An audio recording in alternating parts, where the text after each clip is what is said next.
नमस्कार, जी पंजाब हरियाणा हिमाचल आप देख रहे हैं। मैं हूं आपके साथ गौरव शुक्ला, हाजिर हूं बड़ी खबर के साथ। बड़ी खबर पंजाब से शुरुआत करने जा रहे हैं। सुखबीर बादल प्रदेश के उप मुख्यमंत्री, पंजाब के उप मुख्यमंत्री आज अहम बैठक कर रहे हैं। उप मुख्यमंत्री अमृतसर में सुखबीर बादल की अधिकारियों और अकाली नेताओं के साथ बैठक है, जहां कैबिनेट मंत्री गुलजार सिंह रणीके सहित कई नेता बैठक में मौजूद हैं। 2017 में होने वाले पंजाब विधानसभा चुनाव पर पार्टी की नजर है, हर पार्टी की नजर है। और वहीं अकाली दल की भी अब जो सरगर्मियां हैं वो बढ़ती हुई नजर आ रही हैं। सीधा रुख करते हैं राजन गोसाई, जी मीडिया संवाददाता हमारे साथ फोन लाइन पर जुड़ चुके हैं। राजन, ये मीटिंग जो बुलाई गई है, कहीं ना कहीं नजर तो 2017 की विधानसभा चुनाव पर ही होगी। जी बिल्कुल गौरव, अगर बात की जाए तो आज श्रोमणी अकाली दल के प्रधान और पंजाब के उप मुख्यमंत्री सुखबीर सिंह बादल आज एक होटल में यहाँ पर मीटिंग है। वैसे तो ये मीटिंग जो है अधिकारियों की बुलाई गई थी औपचारिक तौर पर, जो अमृतसर में जो डेवलपमेंट के काम चल रहे हैं उसकी रिपोर्ट लेनी थी और उनको टाइम बाउंड करना था कि ये विकास के जो प्रोजेक्ट है जल्द से जल्द पूरे कीजिए। लेकिन यहाँ पर जो है गुरदासपुर के, बटाला के, धर्मपुर और अमृतसर और ब्यास, इन हलकों के जो है विधायक जो है यहाँ पर पहुंचे। कैबिनेट मंत्री गुलजार सिंह रणीके यहाँ पर पहुंचे, विरसा सिंह वल्टोहा यहाँ है, बीबी जागीर कौर यहाँ है, गुरबचन सिंह बब्बेहाली, इन सबके साथ एक मीटिंग की गई है। और इन सबको जो हमें जानकारी मिली है उसके मुताबिक यही कहा गया कि सब अपने अपने विधानसभा क्षेत्रों में विकास के जो कार्य हैं उनमें तेजी लाए, जो कार्य रुके हुए हैं उन्हें शुरू किया जाए, और भी जो कार्य करवाने हैं विकास के उनके बारे में भी जानकारी दी जाए। उसके लिए फंड जो है वो पंजाब सरकार जारी करेगी। तो कहीं ना कहीं 2017 के जो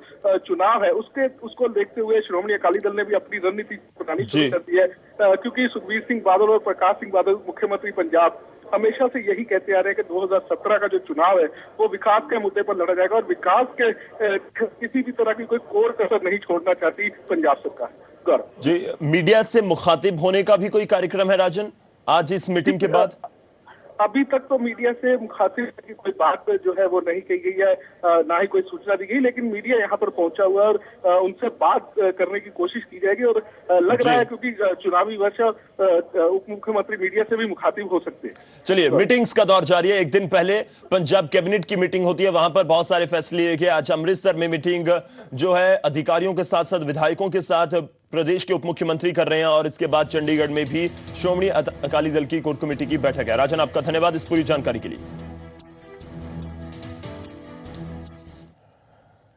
तो आज चंडीगढ़ की बात करें तो बड़ी खबर यही है कि मुख्यमंत्री आवास पर श्रोमणी अकाली दल कोर कमेटी की बैठक होने जा रही है। आज बैठक में एसवाईएल के मुद्दे पर चर्चा होगी, ये कयास लगाए जा रहे हैं। आपको बता दें, कल कैबिनेट की बैठक में भी एसवाईएल का मुद्दा उठा था। केंद्र की सुप्रीम कोर्ट में दाखिल रिपोर्ट पर मुख्यमंत्री प्रकाश सिंह बादल की तरफ से नाराजगी जताई गई। सीएम ने कहा कि पानी पंजाब की अर्थव्यवस्था है।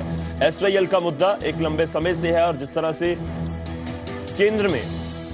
केंद्र की ओर से सुप्रीम कोर्ट में पक्ष रखा गया और कहा गया कि पंजाब को संवैधानिक हक नहीं है, और उसको लेकर मुख्यमंत्री प्रकाश सिंह बादल ने नाराजगी जताई। और उसके बाद आज कोर कमेटी की बैठक है श्रोमणी अकाली दल की, तो इस बैठक में एसवाईएल के मुद्दे के ऊपर चर्चा होने के कयास लगाए जा रहे हैं।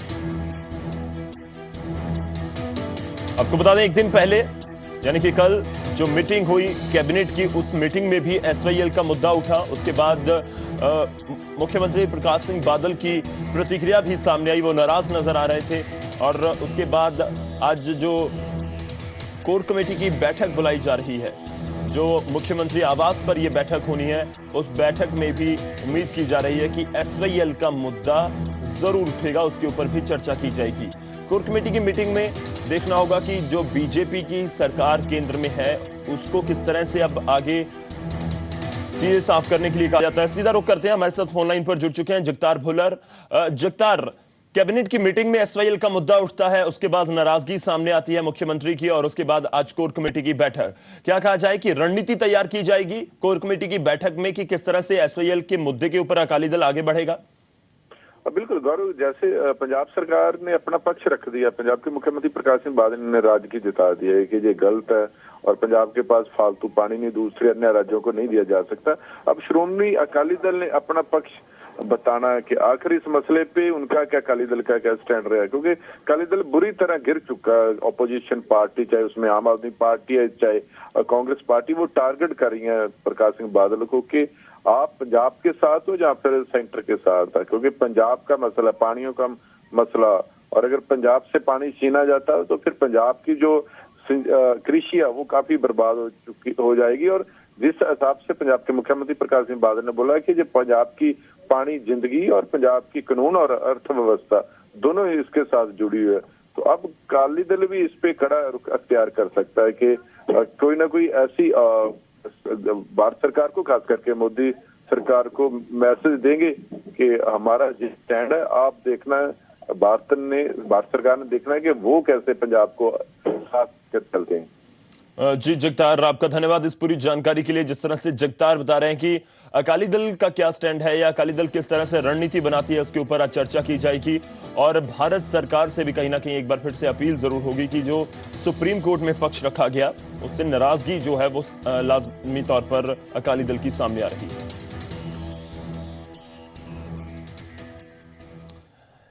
आगे बढ़ते हैं, बात हरियाणा की। आज चंडीगढ़ में हरियाणा कैबिनेट की अहम बैठक होने जा रही है। मुख्यमंत्री मनोहर लाल खट्टर की अध्यक्षता में यह बैठक होगी। बैठक में बजट सत्र की तारीख का ऐलान हो सकता है और 14 मार्च से बजट सत्र शुरू करने पर विचार सरकार की तरफ से किया जा रहा है। इन्वेस्टर्स मीट को लेकर भी मीडिया से मुखातिब होंगे सीएम।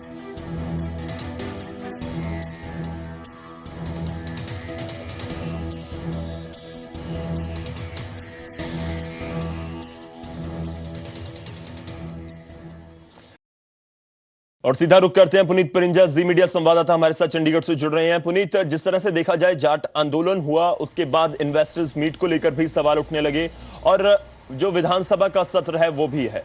आज की जो मीटिंग होने जा रही है वो केंद्रित किस मुद्दे पर होगी? बहुत से मुद्दे हरियाणा सरकार के सामने हैं। देखिए, जाहिर तौर पर क्योंकि जाट आंदोलन के बाद अब ये बजट सत्र शुरू होने वाला है और ऐसे में हरियाणा सरकार के पास अब कैबिनेट की मीटिंग उन्होंने बुलाई है। उस पर डेट का तो इसमें चर्चा की जाएगी, कौन सी डेट को बजट सत्र रखा जाए। साथ ही जो रणनीति है उस पर भी तैयारी की जाएगी, क्योंकि विपक्ष जो है वो लगातार ये सवाल उठाता रहा है कि जैसे ही विधानसभा का सत्र शुरू होगा तो वो सरकार को घेरने की पूरी तैयारी के साथ वो मैदान में उतरेंगे। तो ऐसे में सरकार भी पहले से खुद को तैयार कर लेना चाहती है। वही एक वजह भी है कि आप देख सकते हैं कि पिछले 1-2 दिन से लगातार जितने भी अधिकारी थे उनके तबादले जो हैं, जो कि जाट आरक्षण के समय जिन्होंने लापरवाही की थी उनके ऊपर लगातार गाज गिर रही है और एक्टिव मोड में दिख रही है खट्टर सरकार। और साथ ही जो विभिन्न विभाग हैं, अलग अलग विभागों की जो एनुअल रिपोर्ट है उस पर भी इस पर जो मीटिंग है उस पर चर्चा की जाएगी। लेकिन खासतौर पर बजट सत्र में विपक्ष के मुद्दों को कैसे जवाब दिया जाए, क्योंकि जाहिर तौर पर विपक्ष उनको घेरेगा जरूर, तो कैसे उसको हैंडल किया जाए इसके ऊपर भी रणनीति जो है आज की कैबिनेट मीटिंग में बनाई जाएगी। पुनीत, अगर देखा जाए इन्वेस्टर्स मीट की हम बात करें तो जिस तरह से चेन्नई जाते हैं मुख्यमंत्री और इन्वेस्टर्स को लगातार इन्वाइट कर रहे हैं कि आप हरियाणा में अपने प्रोजेक्ट्स को लगाइए, उसको लेकर भी चर्चा हो सकती है। मीडिया के मुखातिबी होना है, क्या उसकी तारीखों में बदलाव होने की संभावना है या फिर उन्हीं तारीखों पर इन्वेस्टर्स मीट का प्रबंध किया जाएगा?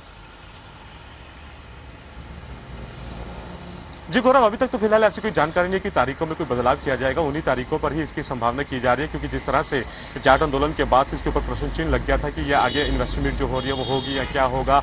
लेकिन अब हरियाणा सरकार मन बना चुकी है और इन्वेस्टर्स मीट जो है वो उन्हीं तय तरीकों पर ही की जाएगी और इसके ऊपर विधायी तौर पर कि किस तरह के कार्यक्रम रहेंगे, कैसे इसको रूपरेखा तैयार की जाएगी, इसके ऊपर भी चर्चा होगी। क्योंकि जो आला अधिकारी कैबिनेट में वो भी वहाँ पर मौजूद रहेंगे और उनको दिशा निर्देश भी जारी किए जाएंगे कि आपको किस तरह से इस जो इन्वेस्टर मीट है उसको हैंडल करना है। जी गौरव। जी पुनीत, आपका बहुत बहुत धन्यवाद इस पूरी जानकारी के लिए। तो आज मुख्यमंत्री मनोहर लाल खट्टर की अध्यक्षता में बैठक होने जा रही है और इस बैठक में चर्चा होगी कि किस तरह से विधानसभा का जो बजट सत्र है उसको उसकी रणनीति को लेकर जरूर चर्चा की जाएगी। आगे बढ़ते हैं, एक बार फिर से पंजाब का रुख करेंगे। आज चंडीगढ़ में श्रोमणी अकाली दल की बैठक होने जा रही है। जिस तरह से हमने आपको पहले भी बताया, सीएम आवास पर होने वाली इस बैठक में एसवाईएल के मुद्दे पर चर्चा होगी। इससे पहले कल सीएम बादल ने सतलुज यमुना लिंक नहर के मुद्दे पर केंद्र सरकार की ओर से सुप्रीम कोर्ट में दाखिल की गई रिपोर्ट पर सख्त नाराजगी जाहिर की थी। पंजाब कदे भी ये नहीं कर सकता कि उन्होंने को जिहड़ा एको ही नैचुरल सैट है पानी वो गवाया जा सकता। मुख्यमंत्री प्रकाश सिंह बादल दबी जुबान में पानी पर पंजाब के हक की दावेदारी ठोक रहे हैं। मुख्यमंत्री का ये बयान पानी के मुद्दे पर हुई कानूनी हलचल के बाद आया। केंद्र में अपनी ही सहयोगी सरकार है, लेकिन केंद्र सरकार ने पंजाब सरकार की तरफ से 2004 में हरियाणा सहित दूसरे पड़ोसी राज्यों को पानी देने वाले समझौते रद्द करने के लिए बनाए गए कानून को सुप्रीम कोर्ट में चुनौती दे दी है। केंद्र ने इस कानून को सतलुज यमुना लिंक नहर का काम पूरा करने संबंधी आदेशों के खिलाफ बताया। केंद्र ने बेंच को अपील की कि कुछ समय के लिए इस केस की सुनवाई स्थगित कर दी जाए, क्योंकि पानी के संवेदनशील मुद्दे की वजह से हालात बिगड़ सकते हैं। उनकी ये बात हाल ही में जाटों के लिए आरक्षण की मांग को लेकर हरियाणा में उठे आंदोलन की तरफ संकेत थे, जो हिंसक रूप धारण कर गया था। केंद्र के इस रुख ने अकाली सरकार को धर्म संकट में फंसा दिया है। पड़ोसी राज्यों और केंद्र में अपनी ही सहयोगी सरकार है। पानी के हक को लेकर पंजाब के लंबे संघर्ष के गवाह रहे मुख्यमंत्री बादल भी तोल तोल कर जरूर बोल रहे हैं कि पानी पर पहला हक पंजाब का है। बड़ा सीरियस मसला है, क्योंकि पानी जिहड़ा है वो पंजाब वास्ते लाइफ लाइन है, और कल्ले पंजाब वास्ते नहीं, क्योंकि पंजाब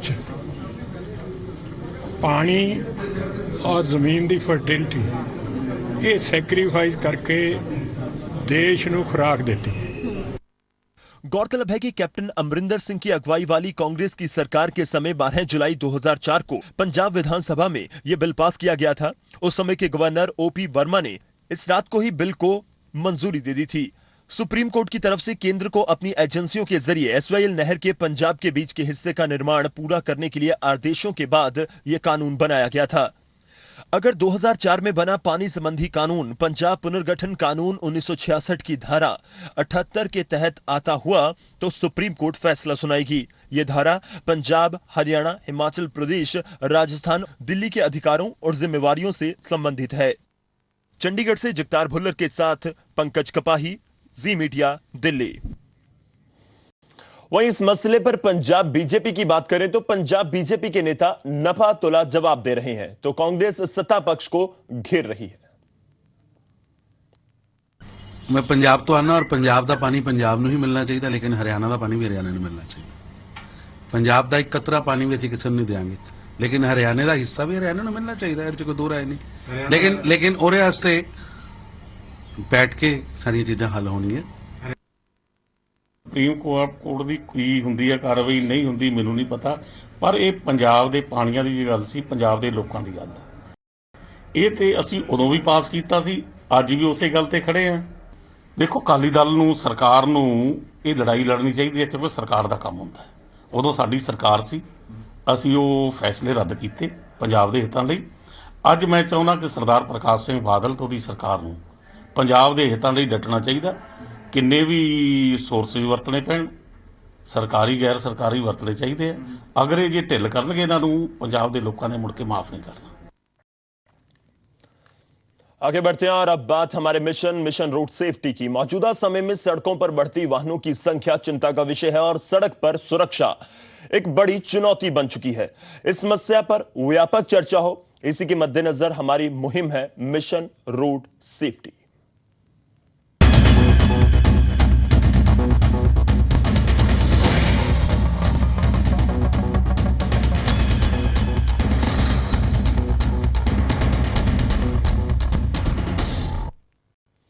तो ट्रैफिक की समस्या दिन बर दिन बढ़ती जा रही है और इस समस्या से आप भी जरूर दो चार होते होंगे। ट्रैफिक पुलिस की भूमिका और लोगों में जागरूकता की कमी इसकी बड़ी वजह मानी जाती है। प्रशासन का कहना है कि जागरूकता अभियान चलाया जा रहा है, लेकिन धरातल पर उसका कोई नतीजा नजर नहीं आ रहा। उधर सरकार जल्द ही समाधान की बात कह रही है। ये मोहाली से खरड़ तक जाने वाली मेन रोड है। इस सड़क पर ट्रैफिक एक बड़ी समस्या है। आज या कल से नहीं, बल्कि यहाँ पर लोग बरसों से इस समस्या से परेशान हैं।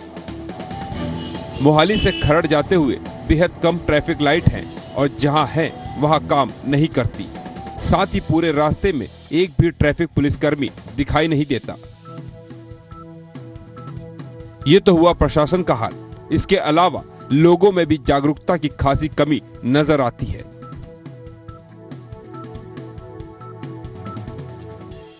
ਲੋਕਾਂ ਨੂੰ ਵੀ ਟ੍ਰੈਫਿਕ ਜਿਹੜੀ ਹੈ ਸੈਂਸ ਅਜੇ ਹੈ ਨਹੀਂ ਇੱਥੇ ਆਨੀ ਲੋਕਾਂ ਨੂੰ ਮੈਂ ਰਿਕੁਐਸਟ ਕਰਦਾ ਲੋਕਾਂ ਨੂੰ ਬਈ ਕਮ ਸੇ ਕਮ ਜਿਹੜੇ ਟ੍ਰੈਫਿਕ ਦੇ ਨਿਯਮ ਨੇ ਉਹਨਾਂ ਦੀ ਪਾਲਣਾ ਜ਼ਰੂਰ ਕੀਤੀ ਜਾਵੇ। ਲਾਈਟਾਂ ਦਾ ਉਲੰਘਣਾ ਨਹੀਂ ਕਰਨੀ ਚਾਹੀਦੀ, ਜਿਹੜਾ ਉਲੰਘਣਾ ਕਰਦਾ ਨੁਕਸਾਨ ਹੀ ਹੁੰਦਾ।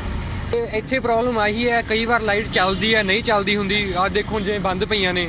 ਲੋਕ ਵੀ ਲਾਪਰਵਾਹੀ ਬਹੁਤ ਕਰਦੇ ਨੇ, ਵੀ ਕਈਆਂ ਨੂੰ ਹੁੰਦਾ ਵੀ ਛੇਤੀ ਪਹੁੰਚੀਏ, ਜਲਦੀ ਹੁੰਦੀ ਹੈ ਲੋਕਾਂ ਨੂੰ ਜਾਣ ਦੀ, ਤੇ ਉੱਦਾਂ ਵੀ ਪ੍ਰੋਬਲਮ ਆ ਜਾਂਦੀ ਹੈ। ਲੋਕ ਭਾਜੀ ਆਪਣੇ ਆਪ ਨੇ ਮਤਲਬ ਅਵੇਅਰ ਹੈਗੇ ਆ, ਉਹ ਇੱਕ ਦੂਜੇ ਤੇ ਛੱਡੀ ਜਾ ਰਹੇ ਨੇ ਵੀ ਉਹ ਨਹੀਂ ਆਪਾਂ ਨਹੀਂ ਉਹ ਕਰਨਗੇ ਮਤਲਬ ਉੱਪਰ ਵਾਲਿਆਂ ਦੇ ਸਿਰ ਸਾਰਾ ਕੁਝ ਛੱਡ ਰਹੇ ਨੇ ਉਹ। मोहाली ट्रैफिक पुलिस भी जागरूकता फैलाने की बात कह रही है, लेकिन उसका धरातल पर कोई नतीजा सामने नहीं आ रहा। वहीं एक्सपर्ट मानते हैं बढ़ रहे ट्रैफिक की वजह से ही आए दिन हादसे हो रहे हैं। ਤਕਰੀਬਨ ਹਫਤੇ ਵਿੱਚ ਇੱਕ ਕੈਂਪ ਜਿਹੜਾ ਉਹ ਕੰਪਲਸਰੀ ਆ ਟ੍ਰੈਫਿਕ ਅਵੇਅਰਨੈਸ ਵਾਲਾ, ਉਹ ਲਗਾਤਾਰ ਜਿਹੜਾ ਵਾ ਉਹ ਡਿਸਟ੍ਰਿਕਟ ਦੇ ਵਿੱਚ ਸਕੂਲ, ਕਾਲਜ, ਪਬਲਿਕ ਪਲੇਸਿਸ, ਭੀੜ ਵਾਲੀ ਜਗ੍ਹਾ ਜਿੱਥੇ ਕਿ ਟ੍ਰੈਫਿਕ ਦੀ ਉਲੰਘਣਾ ਜ਼ਿਆਦਾ ਹੁੰਦੀ ਆ, ਉੱਥੇ ਸਪੈਸ਼ਲੀ ਜਿਹੜੀ ਆ ਉਹ ਕੰਪੇਨਿੰਗ ਚਲਾਈ ਜਾ ਰਹੀ ਆ। ਇਹਦੇ ਬਾਰੇ ਤਿੰਨ ਮੇਨ ਚੀਜ਼ਾਂ ਹੁੰਦੀਆਂ। ਇੱਕ ਤਾਂ ਹੁੰਦੀ ਹੈ ਕਿ ਐਜੂਕੇਸ਼ਨ ਤੇ ਅਵੇਅਰਨੈਸ, ਦੂਜਾ ਹੋ ਜਾਂਦਾ ਕਿ ਐਨਫੋਰਸਮੈਂਟ ਕਿਵੇਂ ਦੀ ਹੈ, ਤੀਜਾ ਹੋ ਜਾਂਦਾ ਕਿ ਆਪਣਾ ਇਨਫਰਾਸਟ੍ਰਕਚਰ ਕਿੱਦਾਂ ਦਾ। वहीं पंजाब सरकार में कैबिनेट मंत्री दिलजीत सिंह चीमा भी मानते हैं कि ट्रैफिक की समस्या एक गंभीर विषय है और मोहाली से खरड़ तक जाने वाली मेन रोड पर जल्द ही फ्लाईओवर बना दिया जाएगा। ट्रैफिक की समस्या से आम आदमी बेहद परेशान है। हालांकि प्रशासन और सरकार से जल्द समाधान के आश्वासन मिल रहे हैं, लेकिन सवाल ये है कि इन आश्वासनों पर काम कब शुरू होगा, क्योंकि बरसों से जनता को महज आश्वासन ही मिले हैं। रविंदर सिंह, जी मीडिया, मोहाली। आगे बढ़ते हैं हरियाणा के फतेहाबाद में किसान गेहूं और चावल की परंपरागत खेती को छोड़कर अब खुशबूदार फूलों की खेती को अपना रहे हैं, इसको बढ़ावा दे रहे हैं और इससे मुनाफा कमा रहे हैं। हमारी ये खास रिपोर्ट देखिए। खिलखिलाते, महकते, रंग बिरंगे ये खुशबूदार फूल अब हरियाणा के किसानों की जीविका का नया साधन है। जी हां, अब हरियाणा का किसान गेहूं और चावल की परंपरागत खेती को छोड़कर फूलों की खेती की ओर रुख कर रहा है। ये तस्वीरें हरियाणा के फतेहाबाद जिले की हैं, जहां कई इलाकों में फूलों की खेती हो रही है। सबसे अच्छी बात यह है कि फतेहाबाद में मौसम और मिट्टी फूलों की खेती के लिए काफी अनुकूल है और यही वजह है कि किसान इस खेती को अपना रहा है। इतना ही नहीं, फूलों की खेती पर किसानों को बागवानी विभाग की तरफ से सब्सिडी भी दी जा रही है।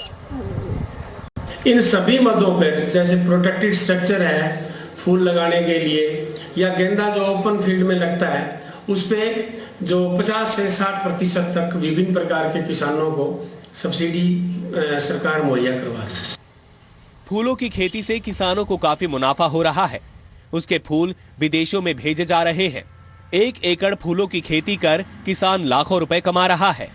ऐसा है भी गेहूं से अच्छा ही मिल रहा है तो ही मैंने 1 एकड़ से अब 4 एकड़ करी है। तो आगे इस बार इतना करा, इसको आगे और बढ़ाएंगे। और मैं लोगों को भी ये बता रहा हूँ कि आप ये नया काम है तो ये करो आप, इससे अच्छी पैदावार मिलती है। सर जी ठीक है, ਅਸੀਂ ਤੇ ਲੱਗੇ ਹੋਏ ਆ, ਰੋਜ਼ਗਾਰ ਸਾਨੂੰ ਮਿਲਿਆ ਹੈ, 2-2.5 ਮਹੀਨੇ ਹੋ ਗਏ ਸਾਨੂੰ ਲੱਗਿਆ। ਠੀਕ ਚੱਲ ਰਿਹਾ ਜੀ ਸਾਡਾ ਕੰਮ। ਹਾਂਜੀ, ਇਹ ਏਰੀਆ ਦੇ ਵਿੱਚ ਵਧੀਆ ਕੰਮ ਹੈ ਸਾਡਾ। हरियाणा एक कृषि प्रधान प्रदेश है, लेकिन पिछले कुछ सालों से मौसम की मार ने प्रदेश के किसानों की कमर तोड़ रखी है। किसान खेती के व्यवसाय को छोड़ने को मजबूर है। ऐसे में फूलों की खेती उसके लिए फायदे का सौदा साबित हो सकती है। धर्मेंद्र गोस्वामी, जी मीडिया, फतेहाबाद।